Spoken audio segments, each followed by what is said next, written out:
Hey, hey, hey, happy Thursday. Come on in, pull up a chair. The Daily Dope is in the air.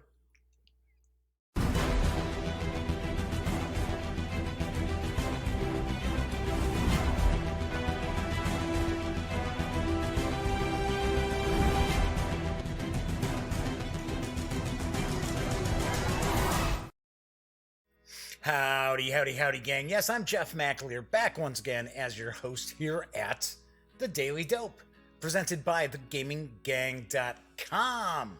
Tonight is Thursday, June 20th, 2019. It is episode 318 of The Daily Dope. So, welcome aboard. Obviously, this is a live stream. So maybe it's not so obvious to some people that this is a live show. So I am pointing that out that it is because I've gotten some comments recently. But because it is live, there is chat available as well. Now I do want to point out, it is Thursday night. I love looking at RPGs on Thursdays. So tonight I am unboxing and taking a first look at Shadowrun, the 6th World Beginner Box from Catalyst Game Labs. So that will be coming up in just a bit. This was an Origins game release, and it is trickling out to some retailers. Some locations are still waiting for their copies. I believe officially it was supposed to be, the release date was about the 15th. So your friendly local game store may have this, or they should get it very, very soon. Anyway, regardless, I was saying that this is a live stream. So chat is available on YouTube. It's not on screen. It's one of the ways that I kind of avoid some of these stranger commenters out there. But if you have a question, or maybe you just want to say howdy, or maybe there's something about the Shadowrun beginner box you'd like to get a closer look at, by all means, please fire away in chat and I will respond. Speaking of chat, Flaming Heron's already here, joining me. Good to see you, Flaming Heron. I know Flaming Heron made a comment on, I want to say it's yesterday's show, when I did the unboxing for Gandhi, the decolonization of British India, 1917 and 1947. Had commented that they were really looking forward to the unboxing of the beginner box. So I do have a little bit of news. We'll tackle that first, and then we will jump on in. So, do want to also mention that later on tonight, my final interviews from Origins Game Fair 2019 will be up on the Gaming Gang channel here on YouTube. And it is interview with Rick Meintz from Chaosium, and with Nathan Bishan, I want to say his last name was, over at Ares Games. Usually I talk to Jim Long, but Jim didn't have an Ares shirt on. So when I showed up for our appointment, so he did not want to get on camera without having his Ares shirt. So those two are already uploaded. I just have to, do some little graphics for the thumbnails, and they will be out. And then I will catch up with some of the news that I've been covering lately. All right, speaking of the news, let's jump on in, because Thunderstone Quest New Horizons is currently burning up Kickstarter for my friends over at AEG, and I've got the dope. After the climactic battle in Quest 4 at the foundations of the world, the champions are dispersed by the forces of wild magic. One awakens in a far realm of endless sands. Another discovers himself in a strange new city where he may learn the fate of his people. The world of Thunderstone Quest is even larger than we could ever imagine. It's time to explore these new horizons. Back the campaign today to begin or continue your Thunderstone Quest adventure. This Kickstarter does feature 2 new quests, Quest 8, Vengeful Sands, and Quest 9, Clockwork Destiny, both designed by Brian Reese with story written by Brett Sakowiak. Guessing on that last name. All quests, including Vengeful Sands and Clockwork Destiny, can be played in either Barricades mode or competitive mode. I have to admit, I have not played Thunderstone Quest in Barricades mode. This campaign also includes a special promo pack for Barricades mode, Izir's Lair. It's kind of the dragon that you're seeing. It's included in the New Horizons reward, and all rewards that contain the New Horizons reward. It is a Kickstarter early access release, meaning that Kickstarter backers will get the promo pack before it's ever available for sale. Do want to point out, it is not a Kickstarter exclusive. In fact, I don't believe anything in this campaign is an exclusive. Of course, AEG put together a quick video. It's about 2.5 minutes. So let's kick back and give it a watch. Untitled Entertainment Group presents Thunderstone Quest: New Horizons. After the climactic battle at the foundations of the world, the champions are dispersed by the forces of wild magic. One awakens in a far realm of endless sands. Elmoran discovers himself in a strange new city, where he may learn the fate of his people. Assemble your party, equip yourself for adventure, prepare to discover the world beyond Thunderstone Keep. First, you will venture to an arid land, stalked by danger and filled with magic. Confront a terrible foe, risen from death, in Quest 8, Vengeful Sands. You will encounter deadly Naga, powerful genie, heroes of legendary renown, and spells of awesome power.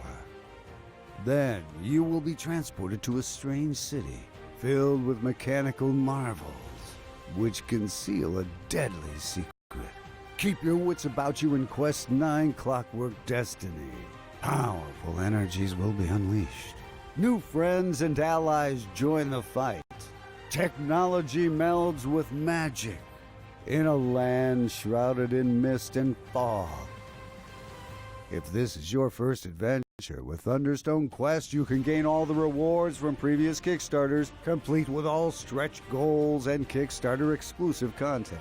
All the add-ons from the previous campaigns return. The neoprene playmat, the epic Thunderstone content for the champion reward, and AEG premium sleeves to protect your cards. And announcing a new add-on for this campaign, which reveals 4th level heroes. This deck consists of approximately 50 cards, featuring all the heroes for quests 1 through 9. What was once only rumor is now reality. New horizons await. Back the campaign today to begin or continue your Thunderstone Quest adventure.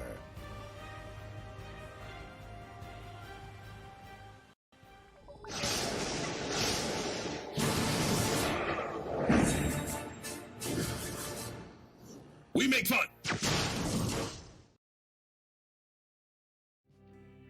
You can score the 2 new quests, including just about 500 new cards, plus that special promo with that dragon for a $65 pledge through June 28th. This was a very, very short Kickstarter because it just kicked off last week. Expected delivery is June of next year. So I got to point out, I really like Thunderstone Quest. I think they did a really great job when they revamped it, when Mike Elliott kind of revamped it. They got rid of that weird strangeness as far as the lighting and things like that, which used to throw people off all the time. The big box is sitting right there. It's right over my shoulder, right behind me. So yes, really, really do dig the Thunderstone Quest. I want to say, I think I've got the first 6 quests total. So, do have to point out, Dan from No Enemies Here has popped in. Nefarious Coel has popped in as well. So, chat is, getting rolling and rocking, I guess. So, anyway, let's move on to the next news piece. This August, Blue Orange Games is going to release Dragon Market, and I've got a wee bit of the dope. The royal wedding at Dragon's Bay is set to commence in a few days' time. So, you've been sent, you have sent your eldest heir on a quest to gather gifts from the Dragon Market. This will be quite a fun adventure, running and jumping from boat to boat. collecting all the best treasures out from under the other family's grasp. In Dragon Market, players move riverboats around the board in order to gather up the items they wish to present to the princess. On your turn, you will roll 2 dice and then make a number of moves equal to the dice result. Your options for moving are either to move your air token, collecting any items you pass, to move a boat in a straight line, or to rotate a boat 180 degrees. First player to collect their items and return back to the start is the winner. Obviously, this is for, families and kids. Dragon Market is for 2 to 4 players ages 7 and up, although it's got pieces they could swallow. Of course, obviously, Blue Orange is not an American company. I think they're Canadian, if I remember correctly. Anyway, the game does play in about 20 to 40 minutes. We'll carry an MSRP of $29.99 when it arrives in August. Gotta admit, I found the artwork a little strange for the cover. A little stereotypical, I guess. I don't know. So Nefarious and the chat are talking about Thunderstone and Thunderstone Quest. I agree. The art style for the earlier Thunderstones, okay, so maybe I don't want to say I liked it more, but I think it was a little more elaborate. Let's say that. A little more elaborate as far as the art style in the original Thunderstones and Thunderstone Advance and so on. So, it is Thursday. I like talking RPGs. We're going to be taking a look at Shadowrun 6th World Beginner Box in just a few moments. So let's talk about some RPG news, because Modiphius Entertainment is releasing the premium set for City of Mist. And I've got the dope. Hit the rainy streets of an enigmatic metropolis where modern-day incarnations of legends wield mystical powers. Investigate unsolved cases involving ancient myths living within ordinary city residents, and confront the hidden forces pulling the strings from beyond the veil of the mist. Make hard calls about whether to promote your inner legend or your everyday life, and then suffer the consequences. And when it all falls apart, stop holding back and become the unstoppable avatar of your mythos. The City of Mist Premium Set is a slipcase box set featuring signature City of Mist art with everything your game group needs to start your City of Mist campaign. It includes the player's guidebook, the complete rules on character creation, player actions and resources, and character development, the MC Toolkit book, the Setting MC Rules case writing guide, adversary creation guide, and ample ready-to-use content, including adversaries, archvillains, and a case. It includes a 3-panel landscape foldable MC screen with handy suggestions, tips, and ideas on how to run City of Mist at the table. In addition, you receive 2 City District PDFs included with each set. Of course, it's a code. Can't put digital file in a physical slipcase, right? Anyway, the City of Mist Premium Set will be available. It's supposed to hit later on this month. I don't have an exact date, but it does carry an MSRP of $114.95. Do want to point out, City of Mist, I've heard really good things about it.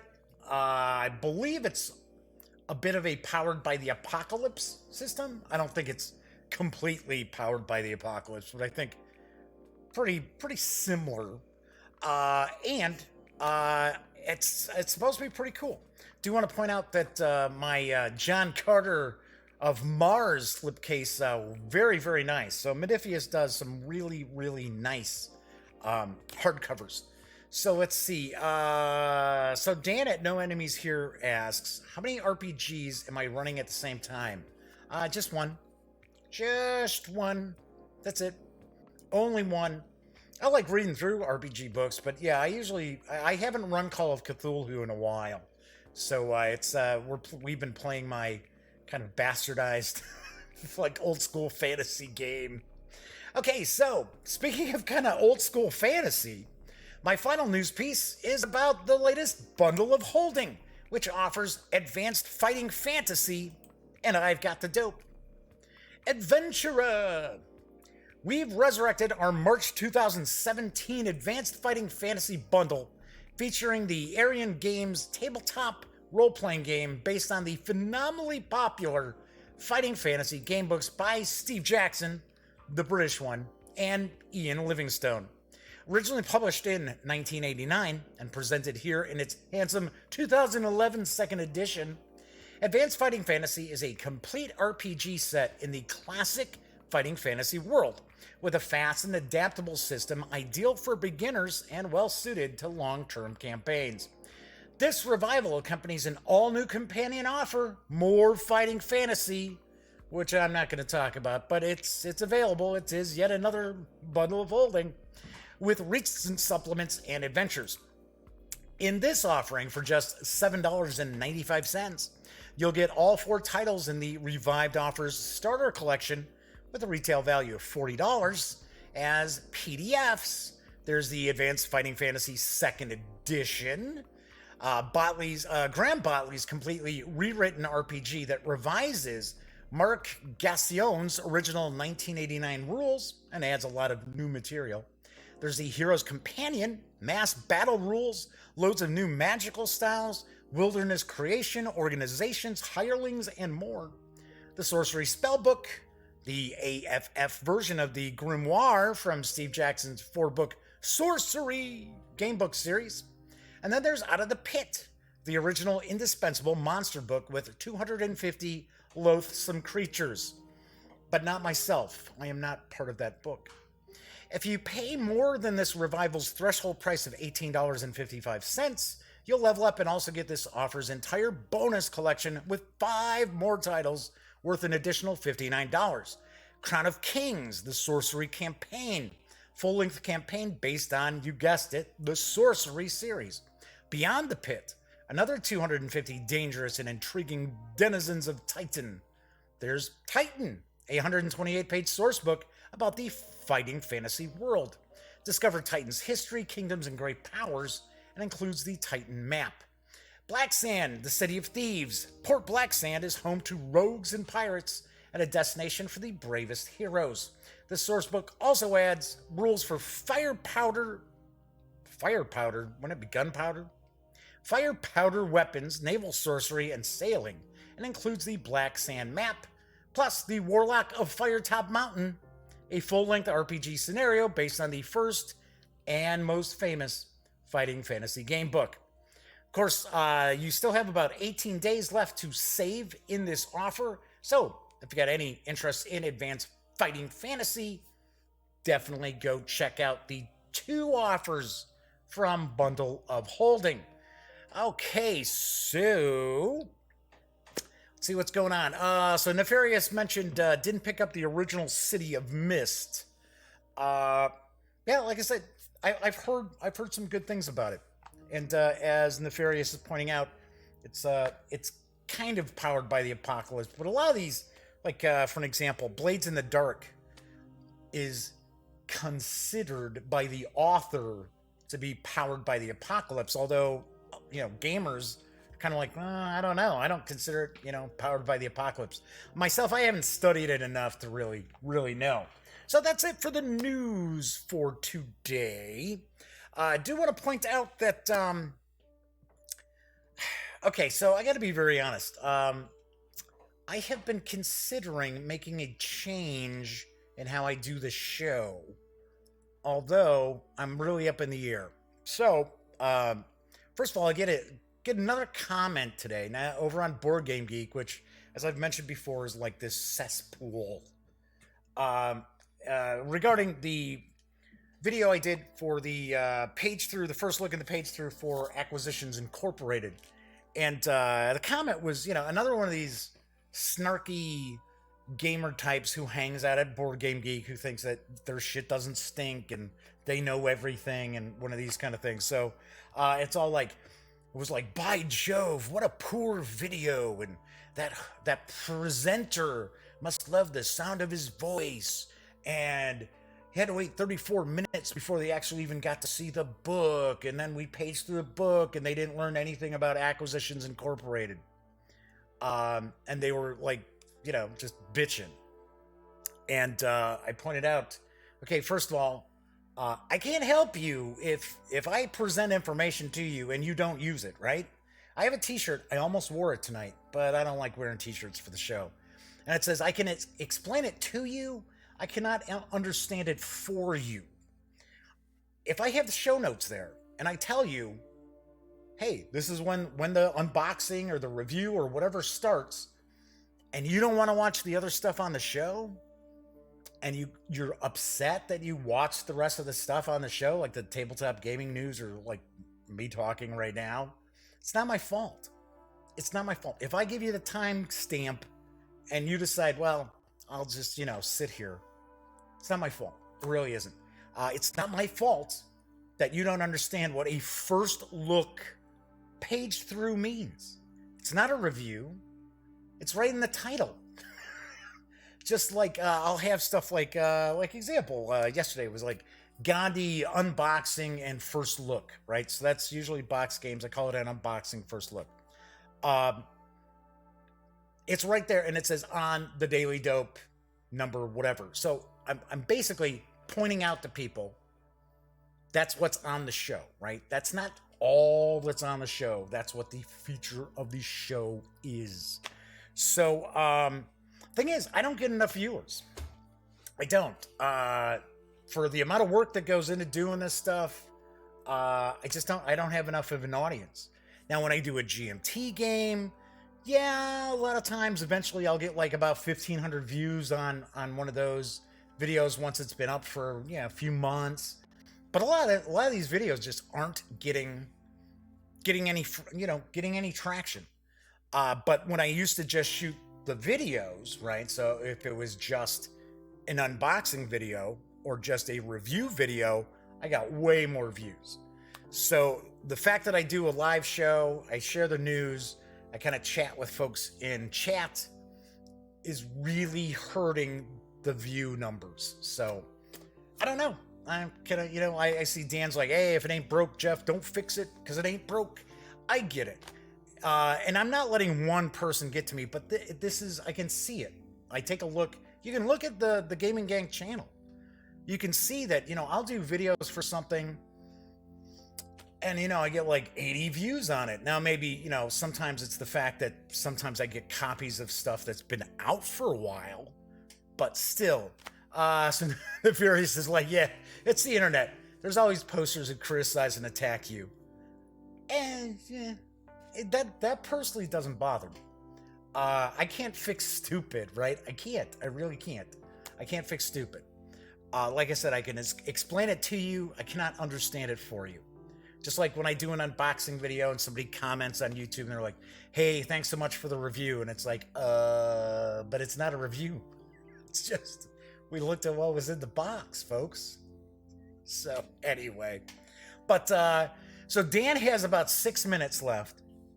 So Dan, I know you asked me to shoot you a video where I say what's going to be on next week's show.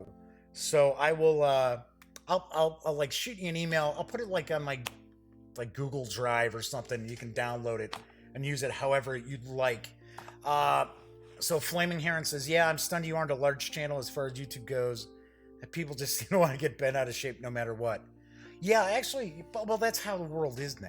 Everybody's got to be bent out of shape about something. My family included. I'll be the first to admit.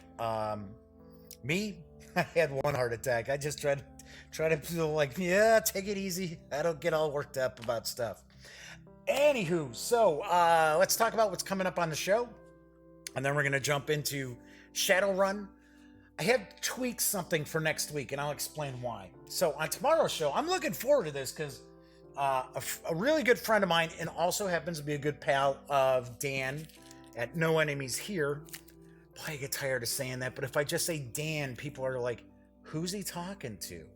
In chat. Oh, hey, that was the other complaint. I ramble on way too much.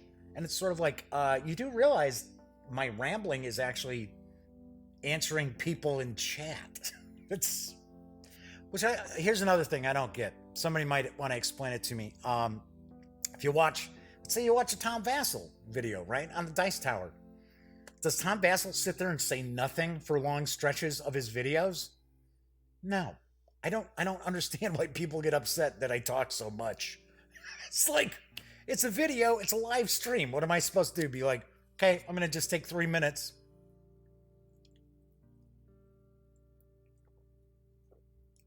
Have a sandwich. Be eating a sandwich down here. Anyway, I was gonna say, a good friend of mine, Herman Letman, who my interview with Herman's up on the channel.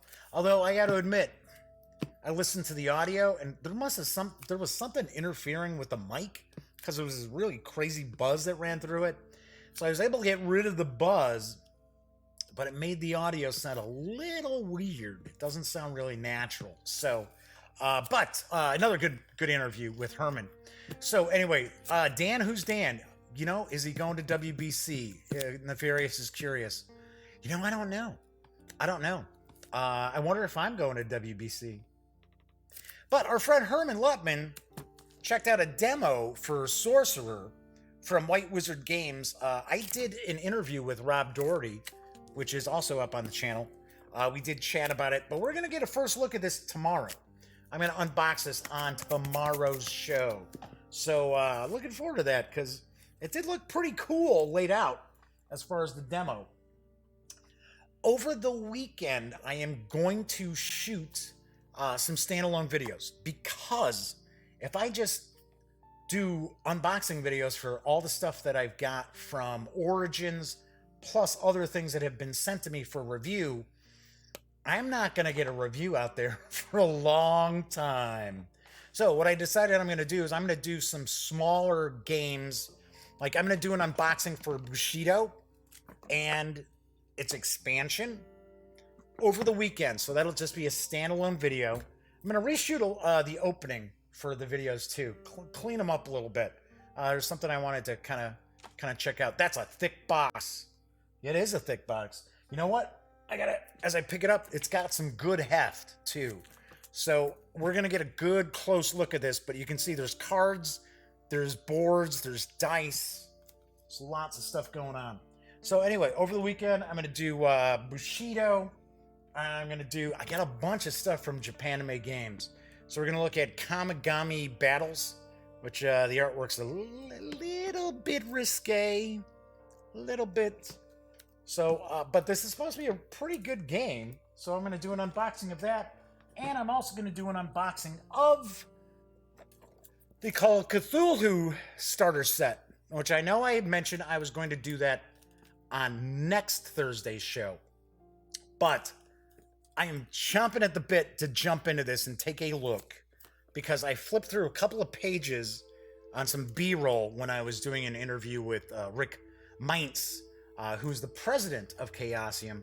And you can check out that video too. It's up on the channel from Origins. And it looks really, really good. Like all full color. I mean, it's you know, back to that 1-inch box, which is a blast out of my past. So anyway, I'm going to actually do an unboxing standalone for this. And the reason why is because next week, I want to do a review on Thursday. So next week's Monday's show, I'm going to unbox and take a first look at Robotech Attack on the SDF-1. This is another title from Japanime Games. Tuesday's show, going to take a look at the release for Origins Volcanic Isle from Arcane Wonders. I talked to Tony about this. That interview is also up. So that'll be on Tuesday's show. Wargame Wednesday will bring us a first look at the Peloponnesian War from GMT Games, designed by Mark Herman. So that'll be on Wednesday's show. On Thursday, I will be reviewing the Warhammer Fantasy Roleplay starter set. And I will give you a hint. It is mighty impressive. So stay tuned. So that's going to be on Thursday's show. And then I got another box that's pretty damn heavy. Let me grab it here. A week from tomorrow, I will be taking a first look at unboxing Champions of Hera from my pals over at Greenbrier Games. So, Jorge Rodriguez has popped in. Howdy, Jorge. Good to see you. Counterproductive Games is popping in, saying, happy to see you live, or catch me live. Well, thanks. Thank you very much for popping in. So, anyway, so jam-packed. We got loads of stuff. I've probably got about another 30 games, 25 games maybe, that still need unboxings and stuff like that. So that's why I'm going to shoot some standalone stuff.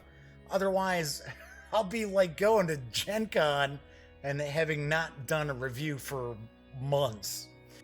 All right, so before I jump into taking a look at Shadowrun, the 6th World Beginner Box, let me once again mention, as I always do, it's time to pull down a little whiz-bub. That's right, a little whiz-bub. To remind you that the GamingGang.com and thus the Gaming Gang channel, the Daily Dope, are pretty much not-for-profit endeavors. So if you like the site, if you like the channel, if you like the show, then by all means, please consider making a small donation to Lil Bub's Big Fund and the American Society for the Prevention of Cruelty to Animals. Lil Bub's Big Fund does provide grant monies for organizations that care for special needs animals who are awaiting adoption in the U.S.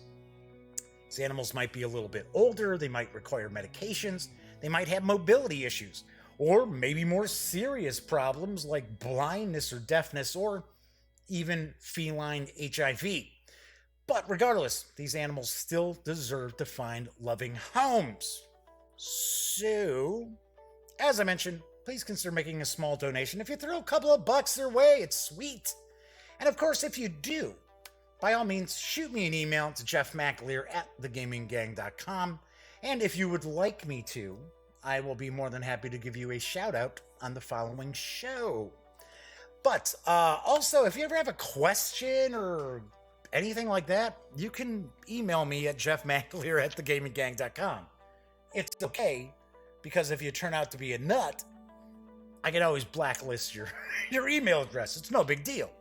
So, so Dan says, whenever I'm going, whatever I'm gonna do, I'll watch. Okay, yes. Like I said, I'm just bouncing around. It's just the viewership numbers are low. They're just really, really low. You guys aren't doing your work. You're supposed to be telling friends. You're not telling any friends. Don't you have any friends?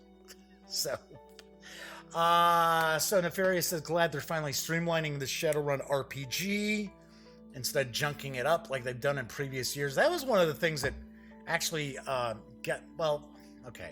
I never really ran Shadowrun, but I bought a bunch of Shadowrun stuff when it first came out, back when it was with FASA. And yeah, they just, as they had new editions come out, it was just more and more chrome, and it was just too much, too crunchy. I don't want to say crunchy, because it's not really complex mechanics. It's just too many mechanics. So, all right. So there's a little bit of a debate going on about which edition of Shadowrun is the best to go back to. So, and Kevin Thorpe is popping in. So Kevin is new to the channel. Welcome aboard, Kevin. All right, so folks are tuning in because I'm sure they want to take a peek at the Shadowrun 6th World Beginner Box from Catalyst Game Labs. This is making its way into stores. This was a release at Origins Game Fair. That's where I got my copy to review from Jason Hardy at Catalyst Game Labs.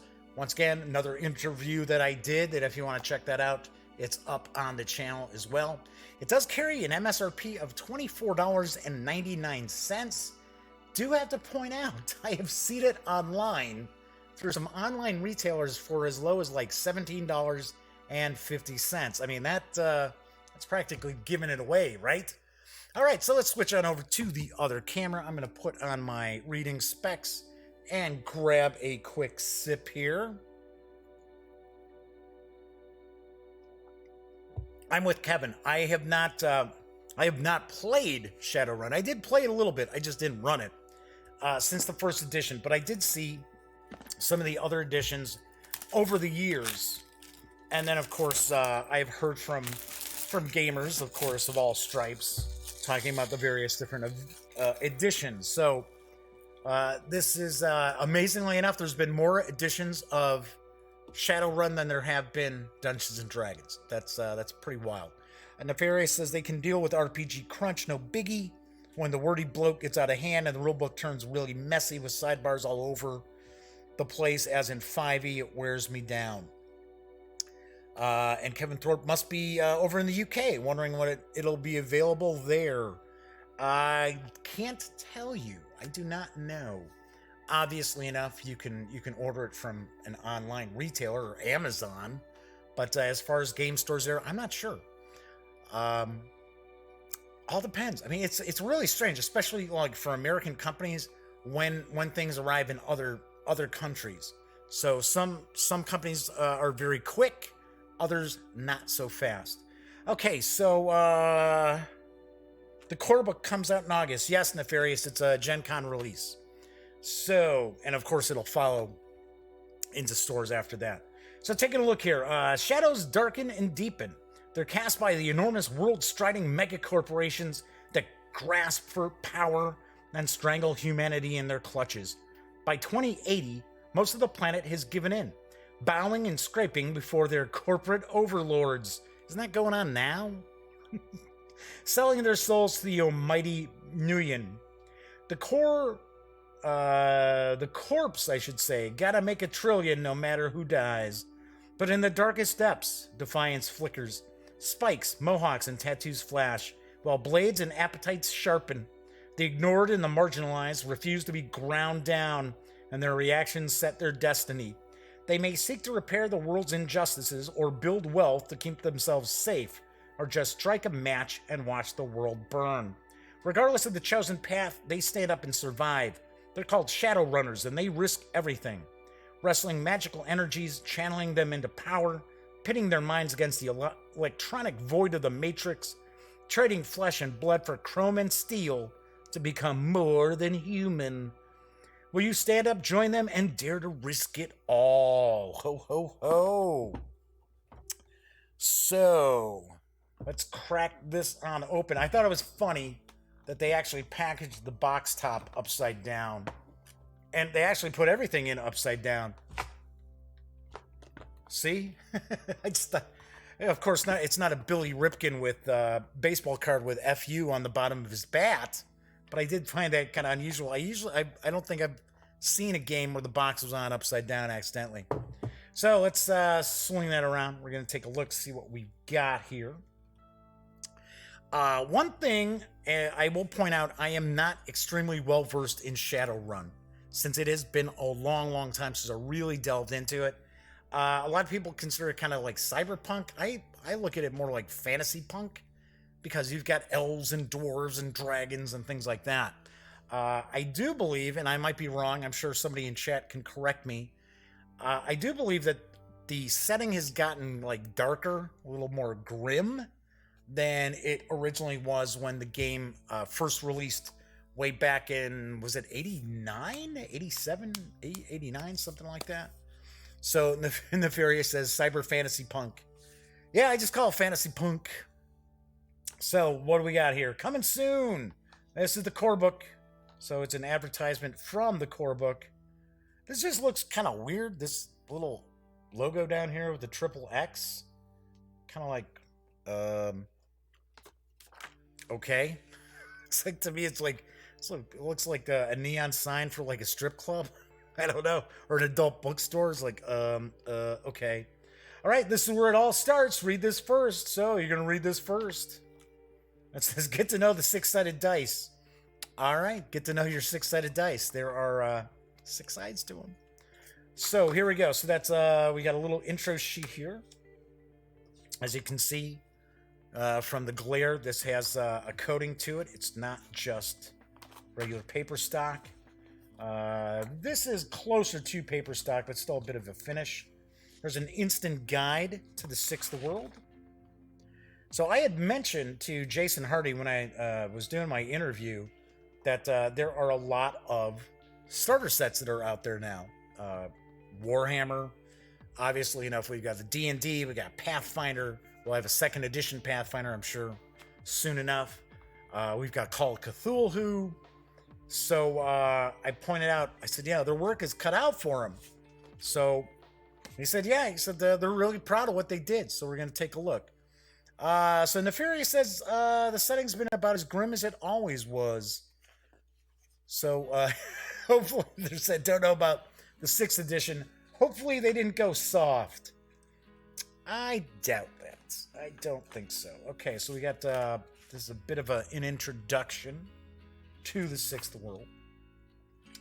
So we've got, I believe, 4 character dossiers here. So let's pop these out. So we've got Rude, who's a troll street samurai. We got Frostburn, a orc combat mage. We got you, yes you, an elf covert ops specialist, a face, and Zipfile, a dwarf decker. All right, so let's move the box out of the way. Let's kind of take a peek here. So these are not just a character sheet. It's giving us some info. Here's the character sheet here. Giving us a background, preferred tactics, some role-playing tips. That's kind of cool. Bit of an example. So this is an example run. So looking like it's kind of just giving the players an idea of how the game works. So looks like this side here they're talking about it's not like fiction. It's actually saying, okay, so what's going on, but it's also talking about in terms of the game itself. And then it looks like this is kind of on this side breaking it down like, okay, so these are actually the mechanics that are being used. So that's different. That's quite different than most like beginner box character sheets, because there's usually an image of the character, there's usually the stats, the attributes, skills, things like that, and then a little bit of the background. But this is actually kind of detailed here. And then it's talking about the gameplay tables that this character will use more often than not. So that is Zipfile, the dwarf decker. So we've got you, who looks like an Asian elf. So taking a look here. According to Jason Hardy, he said the game really focuses now on, I want to say, he said edges. So to me, I'm taking a guess. The edges are almost sort of along the lines of like bennies are, or fate points. Maybe not. Don't know. So, Chunky Salsa, there you go. The punk slang in the Shadowrun universe has always been rather dark and punk-ish. Well, you gotta have that. There's nothing worse than like a cyberpunk setting that's just not really cyberpunky. Okay, so talking about looks like, are they all meeting Mr. Johnson? Is the example run? Yeah. So it's kind of like meeting Mr. Johnson, planning and legwork, doing the job. So this is like the 4 of them as a team. Who was doing what? Yes, there you go. Kevin Thorpe's like Chummer. Yes, I remember that. Don't some 40K folks use Chummer too? I'm not positive. So Flaming Heron says, from what I've seen, edges earned a lot quicker and probably similar to Fate. You spend it on most encounters.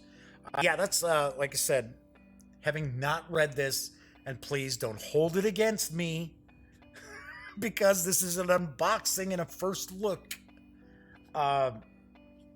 Yes, but that was what I was led to believe, that a lot of things really hinge on the edges that you earn. Okay, so let's take a look. Here we got Frostburn, the combat mage. Whoa! It's kind of funny out here. Whoa, to do that with you! So, okay. And once again, not just paper. There is a bit of a finish to these. Then we got Rude, the Troll Street Samurai. You said non-lethal. He ain't dead. You gonna yap till he bleeds out? I do the job. I get paid. All right, so there we go. So those are the example quick play character dossiers. So we got some quick start rules. This is the next thing we've got in the book here. So what I'm kind of curious, and we're going to take a look. So Flaming Heron says, I saw Jason doing a Q&A on a Twitch stream. Cool, sweet. Yes, Dan, actually, I'm surprised you're here this late, Dan. It's time to get going, buddy. So yes, Dan did reach out because I have been like, Dan goes, oh, she's screaming, I gotta go. And I'm kind of like, well, wonder what that might be. So Dan did shoot me an email, so now I know. Now, of course, I'm not going to share it with you guys because he sent me an email. It's private. But cool, Dan. Hopefully, maybe see you tomorrow. Look for that video. I'll shoot you an email. I'll probably shoot it tomorrow afternoon. So have a good one. I'll see you later. Anyway, I was going to say, I'm hoping that there's the ability to roll up new characters in the beginner box. Because I'm trying to remember who it was did a beginner box, and there was no character creation rules in it. You had to play with those.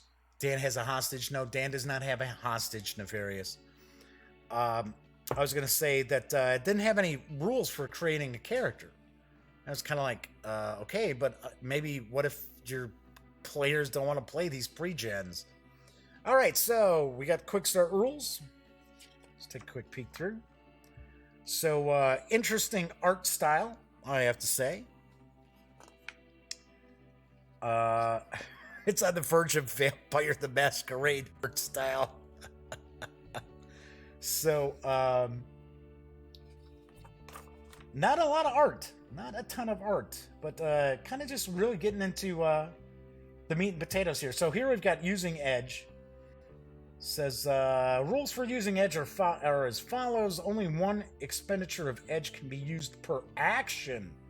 Wow, edge can be accumulated up to a limit of 7. Once you have 7, you can earn no more until you've gotten rid of some.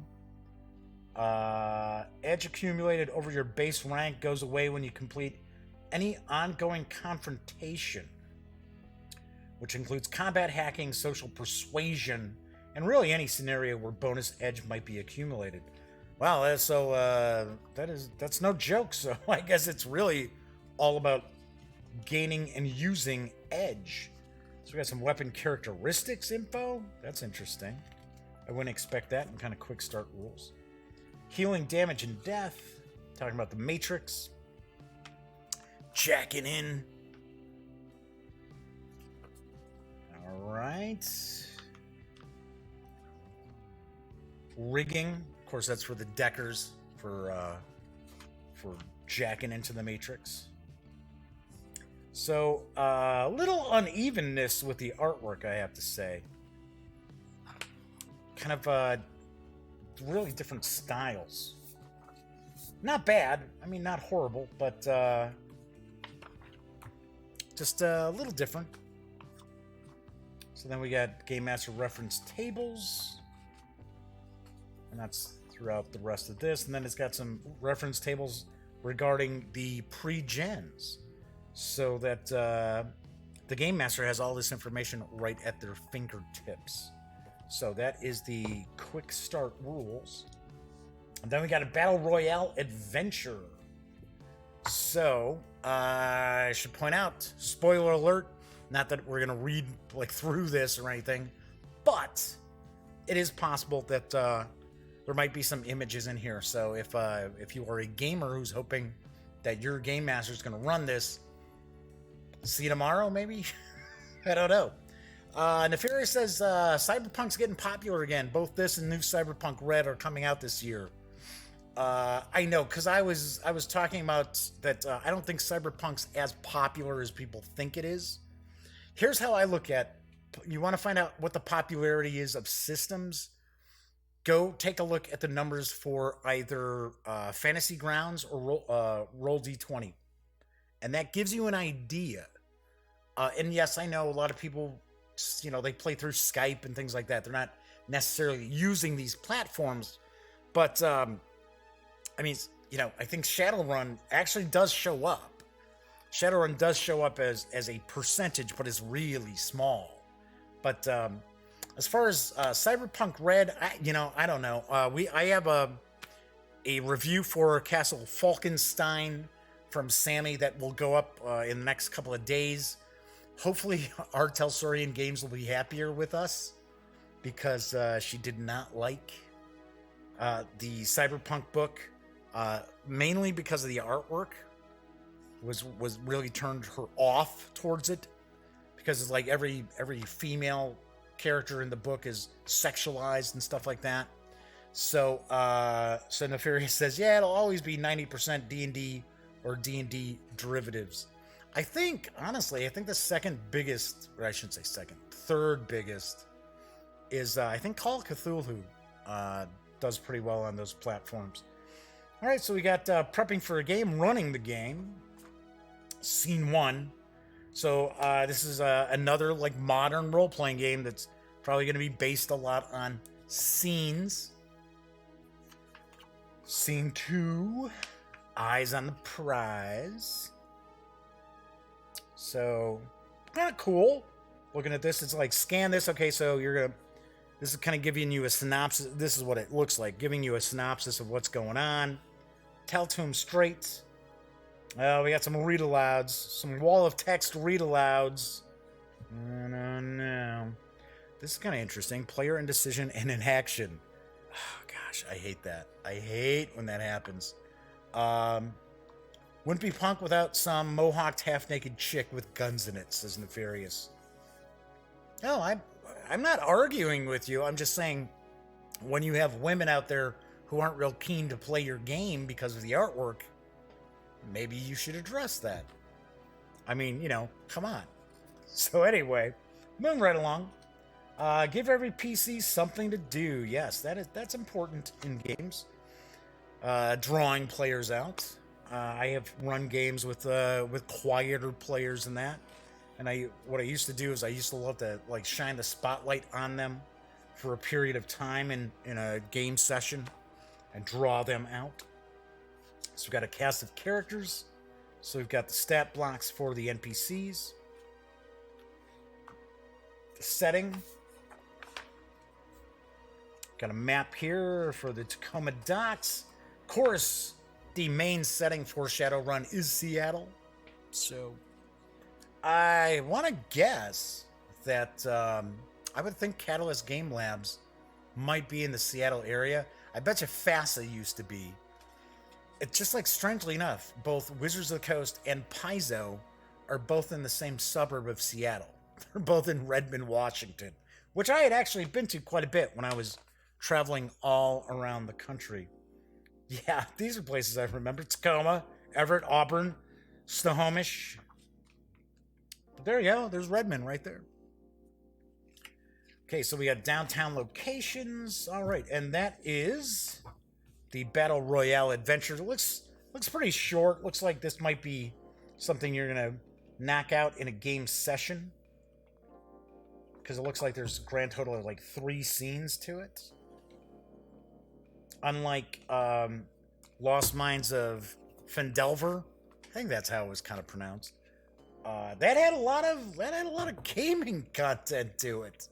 That was a pretty good sized adventure. So we get a map of Seattle in 2080. The Seattle Metroplex. So, kind of giving you an idea here. So there's a map insert.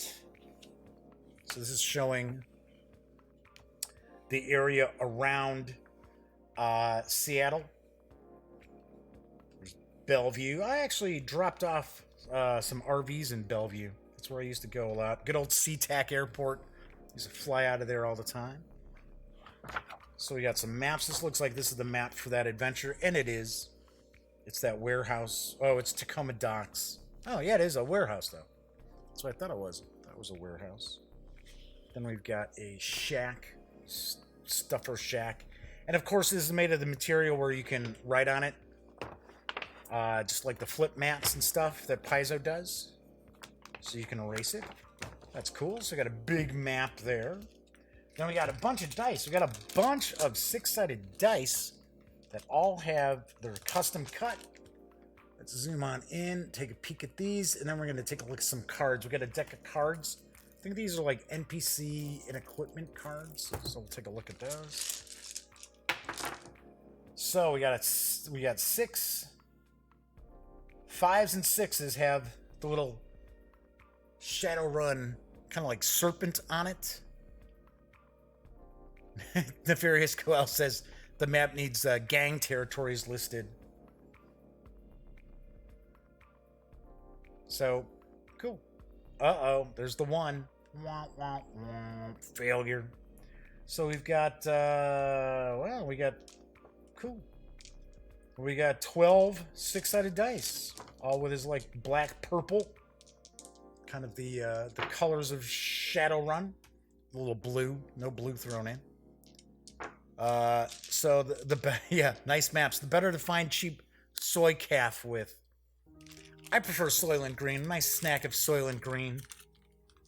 Soylent Green is people. Classic bad Charlton Heston film. I want to say I think that was the Edward G. Robinson's last movie, I think. All right, so we got the dice. That's cool. A bunch of those. And then we got, they're tool cards is what they say. So I guess it's going to be equipment. I believe, if I remember correctly, Jason Hardy was talking about how they're going to have NPC cards at Gen Con. I could have swore that's what he had meant, or had mentioned, I should say. So tool cards, are they all tool cards? Yeah, okay, that's cool. So we got a Walther Palm pistol. Oh, there's no artwork on these though? Nah, come on. Okay. So we got some pistols here. Light pistol, heavy pistol. Browning Ultra Power. Ruger Super Warhawk. Uzi 5. Ares Desert Strike. Yeah, the good old Desert Eagle. That was a pretty wild pistol.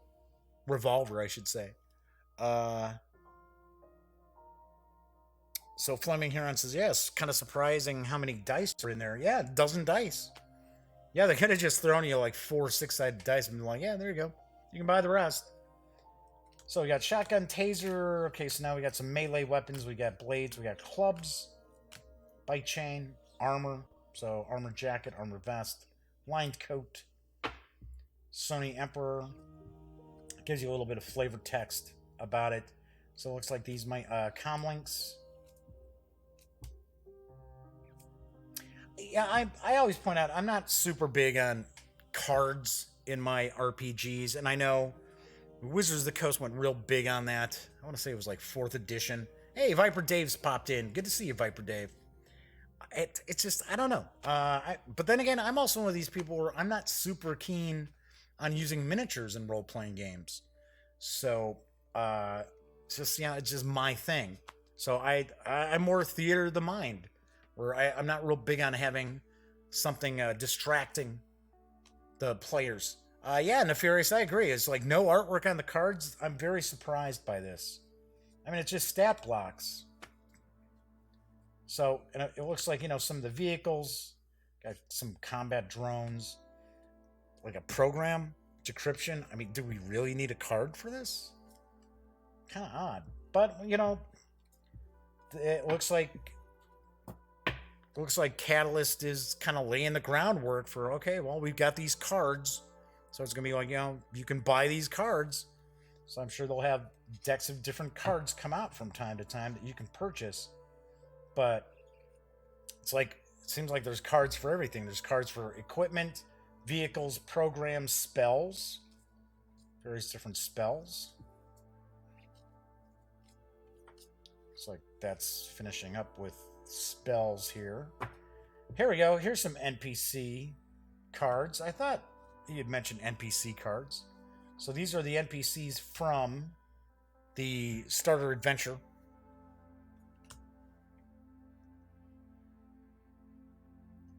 So Nefarious is like surprised that they added so many dice to the box too.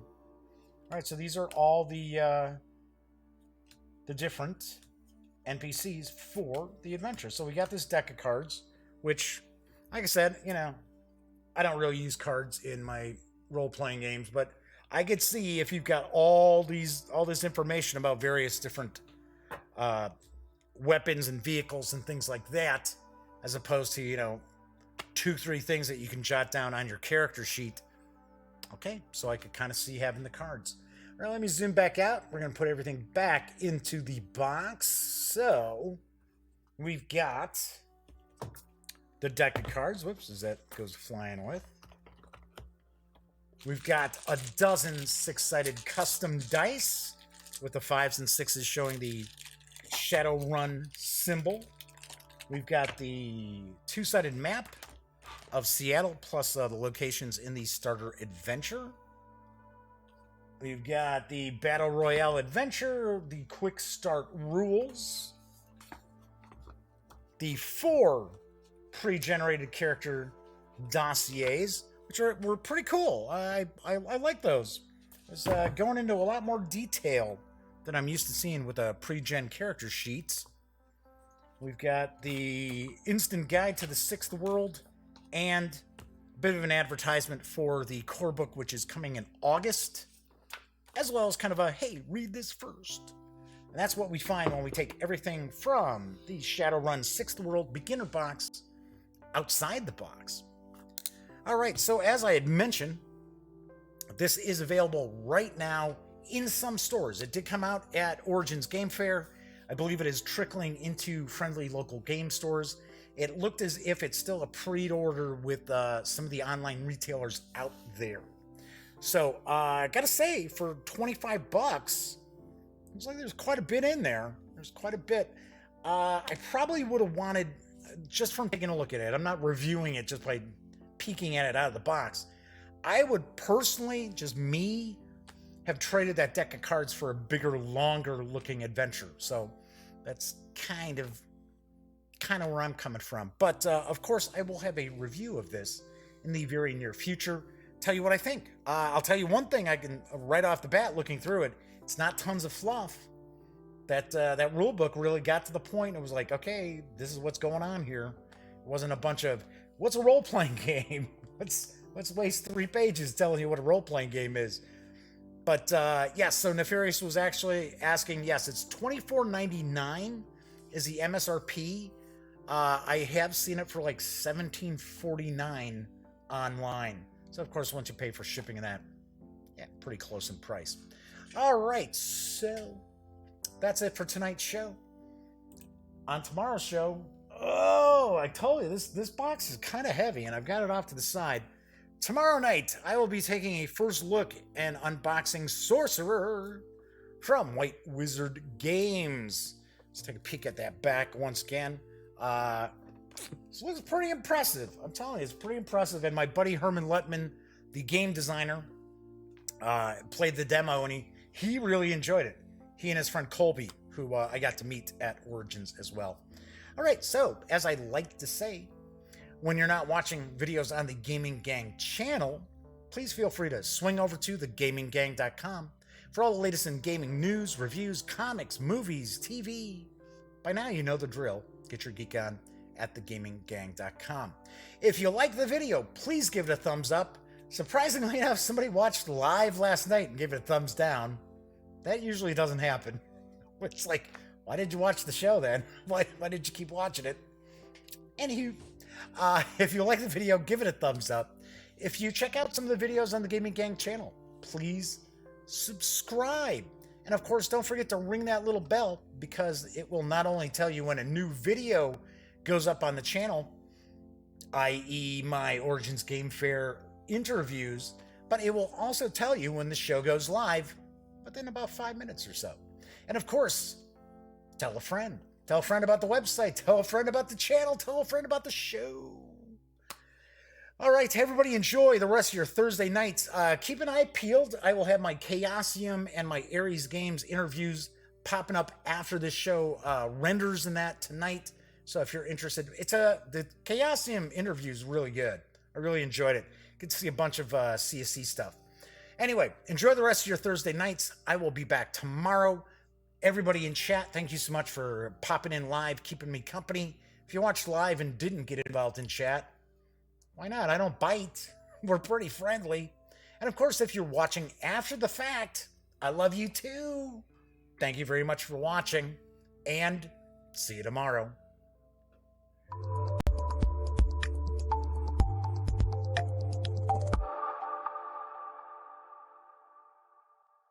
Thanks again for watching The Daily Dope, presented by The Gaming Gang. If you like this episode, be sure to give it a quick thumbs up. And if you dig the channel, please subscribe. If you'd like to check out our previous episode, click right here. And if you want to check out a somewhat randomly selected episode, give a click right down here. It'll be like opening a box of Cracker Jacks. You just don't know what you'll get. Once again, thanks for watching, and I'm Jeff McAleer.